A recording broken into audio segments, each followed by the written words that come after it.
O Saci como você nunca viu, a história que ninguém conta.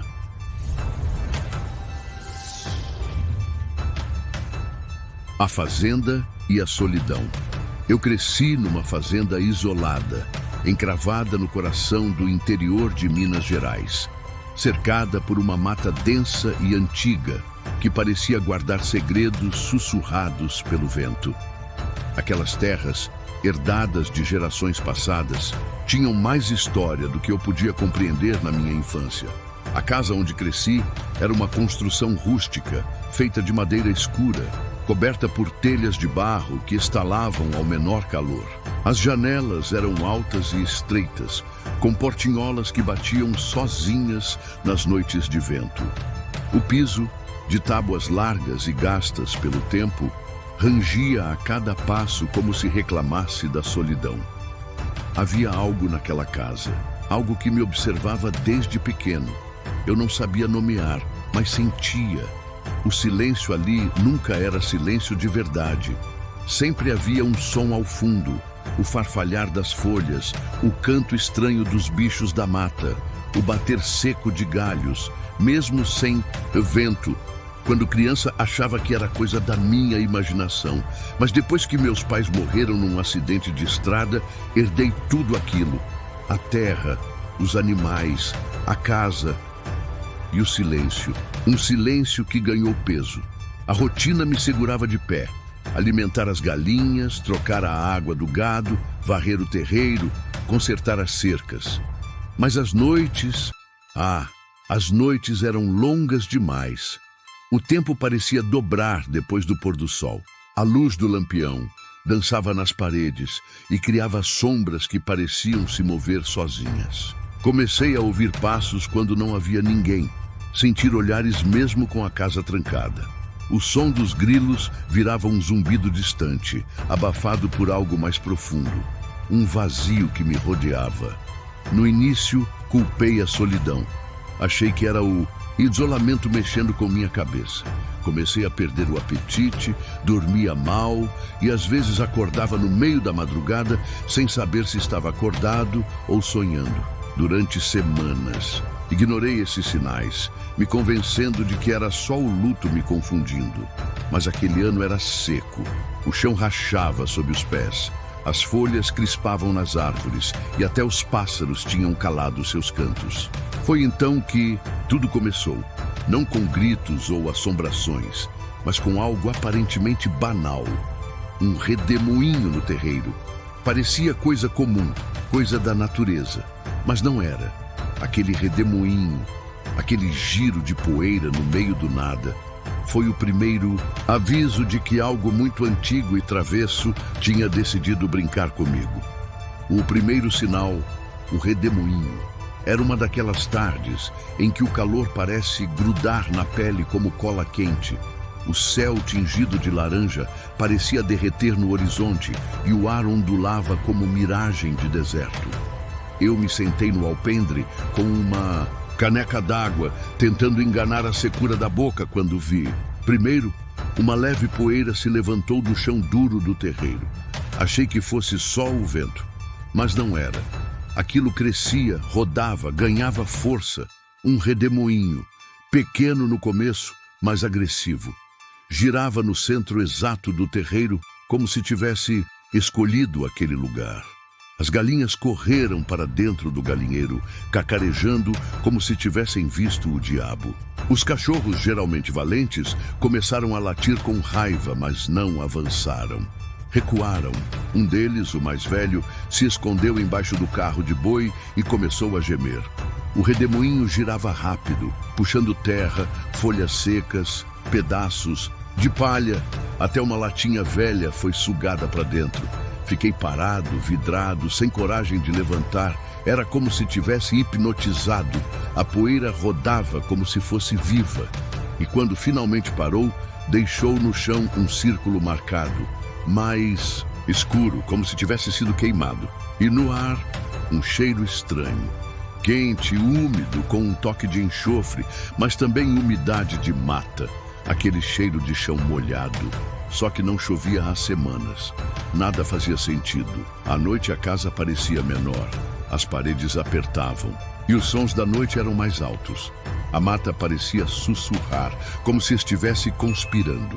Foi nessa noite que ouvi o assobio pela primeira vez. Baixo, longe, um fiapo de som, quase um sussurro em forma de melodia. Mas era insistente. Crescia devagar. E não vinha de um lugar só. Ele se mexia, mudava de direção, como se algo estivesse circulando a casa. Os cachorros, sumidos, se esconderam todos. Fui encontrá-los encolhidos debaixo do fogão a lenha, tremendo. Aquilo não era normal. E dentro de mim, algo começava a se mexer também. Uma dúvida incômoda. Uma voz que dizia: isso é só o começo. Coisas que somem. Brincadeira ou maldição. Os dias seguintes foram tomados por uma estranheza silenciosa. Começou com pequenos sumiços. Um feixe de palha deixado ao lado do paiol desapareceu de um dia para o outro. Não dei muita importância. Achei que o vento tivesse levado. Mas depois veio a ferradura nova, deixada pendurada no gancho do celeiro, sumida sem deixar rastro. A partir daí, nada mais parecia estar onde eu lembrava de ter deixado. Os animais começaram a se comportar de forma estranha. Os bois mugiam no meio da noite agitados, batendo as patas como se tivessem levado um susto. Um deles apareceu com marcas no lombo, longas, como se alguém tivesse batido com cipó.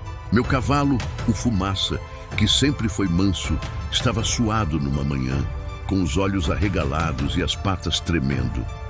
Era como se tivesse corrido a noite toda, mas o curral estava fechado. Tentei buscar explicações racionais. Será que alguém estava entrando na fazenda de noite? Algum moleque das redondezas se divertindo com meus nervos? Mas aquilo era impossível. As cercas estavam íntegras e eu morava longe demais da estrada mais próxima. Comecei a desconfiar de mim mesmo. Seria o isolamento me pregando peças? Foi quando perdi meu cachimbo, um presente do meu pai. Sempre o deixava no mesmo canto, ao lado da cadeira de balanço. Sumiu. Vasculhei a casa inteira. Nada. Depois, a tampa do poço apareceu aberta. Eu tinha fechado. Eu tinha certeza. E certa noite, acordei com uma sensação de frio súbito, como se o ar tivesse sido arrancado da sala. Me levantei e fui até o quarto. Foi ali que vi. Minhas botas, elas estavam cobertas de barro fresco. E eu não tinha saído de casa. Não naquela noite, não havia chovido. E mesmo assim lá estavam, sujas, como se alguém as tivesse usado para andar na terra molhada. Um calafrio subiu pelas costas. O silêncio da casa virou algo espesso, opressivo. As histórias que meu avô contava vinham como rajadas. Tem um moleque travesso no mato, de uma perna só, gorro vermelho na cabeça, que gosta de aprontar com quem vive sozinho. Na infância, essas histórias davam risada. Agora, não pareciam piada. O assobio que nunca para. Uma presença invisível. Depois daquelas primeiras noites estranhas, o tal assobio virou constante. Sempre no mesmo tom. Nem alegre, nem triste. Um assobio curto, meio rouco, como se a criatura tivesse os pulmões cheios de poeira ou fumo. Às vezes vinha de longe, quase sumindo na mata. Outras parecia surgir do outro lado da janela, a centímetros do meu ouvido. Era como se aquele som estivesse grudado em mim, me seguindo feito sombra.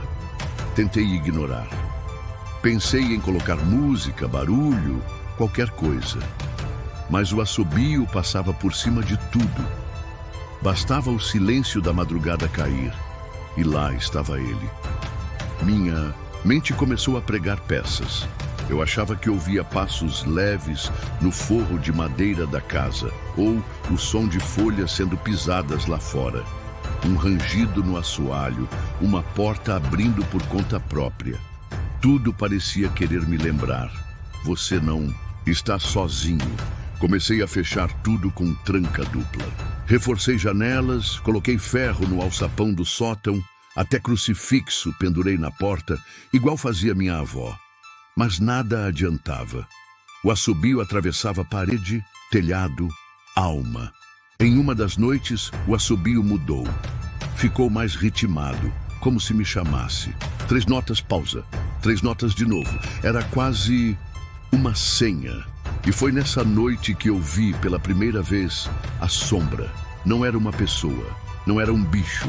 Era algo pequeno, ágil, do tamanho de uma criança, mas com um movimento errático de algo que não deveria estar aqui. Vi pelos cantos da visão, correndo atrás do galpão, saltando de uma árvore para outra, como um vulto escuro contra o céu. Quando virei o rosto, sumia, mas o assobio permanecia. Na manhã seguinte, encontrei minha porteira aberta e pegadas de apenas um pé, pequenas, mas fundas, cravadas na terra molhada do barranco. E mesmo sem entender, meu corpo já sabia. Ele estava brincando comigo e não ia parar tão cedo. O fogo na mata, sinais de um aviso. Foi numa madrugada abafada que acordei com um cheiro de queimado. Um odor forte, como de folhas secas pegando fogo, invadiu a casa. Levantei num pulo, com o coração já disparando. Peguei a lamparina e corri pro lado de fora. E então vi. Um clarão vermelho dançava entre as árvores, do lado do antigo pasto abandonado. Um foco de fogo, mas estranho. Não era um incêndio comum. O fogo parecia girar, subir em espiral, como se o vento tivesse vontade própria. Não subia direto. Ele rodava. Corri até lá com balde e pá, mas quando me aproximei, o calor sumiu. O fogo não queimava as folhas ao redor. Era como uma chama ilusória, algo que existia e não existia ao mesmo tempo. Me aproximei com cuidado e foi aí que senti o chão tremer levemente. Um zumbido ecoava no ar, como se a própria terra estivesse sussurrando. De repente, a chama se apagou sozinha. Do nada, só restou o cheiro de fumaça e um rastro de pegadas circulando a clareira. De novo, pegadas de um só pé. Pequenas, fundas, em círculos perfeitos, como se o responsável estivesse dançando ao redor do fogo. Era quase ritualístico. Fiquei ali parado no escuro, sentindo o suor frio descer pela espinha. Algo ali era errado, não só sobrenatural, era como se estivesse me testando, me provocando. No dia seguinte, os vizinhos vieram perguntar se eu tinha ouvido o barulho de festa durante a madrugada. Disseram que escutaram risadas, batuques, até alguém tocando flauta. Mas aqui na minha propriedade era só eu. Eu e ele. O que quer que fosse aquilo. Pensei em ir embora, largar tudo. Mas a terra era da minha família. E meu orgulho teimava em ficar. Talvez por isso ele continuava aparecendo. E o assobio agora não parava nem durante o dia. Quando ele aparece, o encontro. Eu sempre ouvi que se a gente responde ao assobio, ele vem. Que é só dar bola para ele que o bicho aparece. Mas eu não respondi. E mesmo assim, ele veio. Foi numa noite sem lua. O céu estava breu total. Nem as estrelas ousaram sair. Eu estava na cozinha, acendendo a última vela, porque a luz da lamparina tinha acabado. O assobio estava mais perto do que nunca. Alto, constante. Parecia vir de dentro da casa e então ouvi um baque seco no telhado, como se algo tivesse caído lá em cima. Os cachorros uivaram ao mesmo tempo. Corri até a porta com a espingarda, o coração batendo no pescoço. E quando abri, ele estava lá, no portão, parado, um moleque, baixo, esguio, um gorro vermelho, grande cobrindo metade do rosto. Os olhos, pretos como carvão recém-apagado, brilhavam mesmo na escuridão. A pele era escura, manchada de barro e fuligem. Ele sorria, mas não era sorriso de criança. Era um sorriso torto, de quem já viu mais do que devia, o Saci. Eu sabia, aquilo era ele. Mesmo sem acreditar em lenda, meu corpo sabia. Minhas pernas bambearam. Ele me encarou por longos segundos, sem dizer nada. só assobiava. Assobiava como quem espera uma resposta. Mas eu não falei, não respirei alto. Apenas fechei a porta com força, encostei a espingarda e fiquei atrás da madeira, ouvindo o assobio se afastar devagar. Como quem vai embora, mas deixa aviso. Ele tinha vindo me ver. Agora era pessoal. O canto das sereias, o último desafio. Quando ele veio, não era mais um simples assobio. Não era só a sombra na janela ou a pegada no barro. Ele tinha mudado. E agora não era mais só ele. Era tudo ao redor. Como se a mata inteira conspirasse junto. Naquela noite, eu estava no alpendre. O céu encoberto, o vento cortando entre as folhas. Então o som começou. Um canto, suave como brisa, mas com algo errado. Não era humano nem animal. Era um lamento bonito demais e por isso mesmo perigoso. Um som que parecia vir da própria terra. No início, achei que fosse um bicho da mata, talvez alguma ave noturna. Mas não. Aquilo era diferente. Era como se o próprio ar tivesse ganhado voz. Meus pensamentos se embaralharam. Senti uma vontade estranha de levantar. E levantei. Meus pés se moveram sozinhos, me levando até o caminho do rio. O canto aumentava, quase como um chamado. Mas havia algo familiar naquilo. Algo que eu já tinha escutado, só que disfarçado. Quando cheguei à beira da água, a superfície brilhava, com uma luz azulada que parecia sair do fundo. Algo se mexia ali, lento, hipnótico, mas não eram sereias. Não havia mulheres com caudas de peixe. Era uma ilusão criada por ele. Eu sentia. Era o Saci. Ele tinha mudado o jogo. Estava usando o desconhecido contra mim, me provocando de um jeito novo. Foi aí que eu vi a risada. Baixa, abafada, mas inconfundível. Olhei para trás e ele estava lá, meio na sombra, meio na luz, observando, testando. Ele queria saber até onde eu iria. Era o último desafio, atravessar aquela margem ou recuar. E eu entendi. Se eu cruzasse, não teria volta. Não era só o rio. Era o limite entre mim e o que eu podia suportar. Eu recuei. Pela primeira vez, sem medo, mas com respeito. O Saci continuou me olhando como se dissesse: você passou. E desapareceu na escuridão, como sempre. O fim, ou apenas o começo. E aqui estou, escrevendo essas palavras.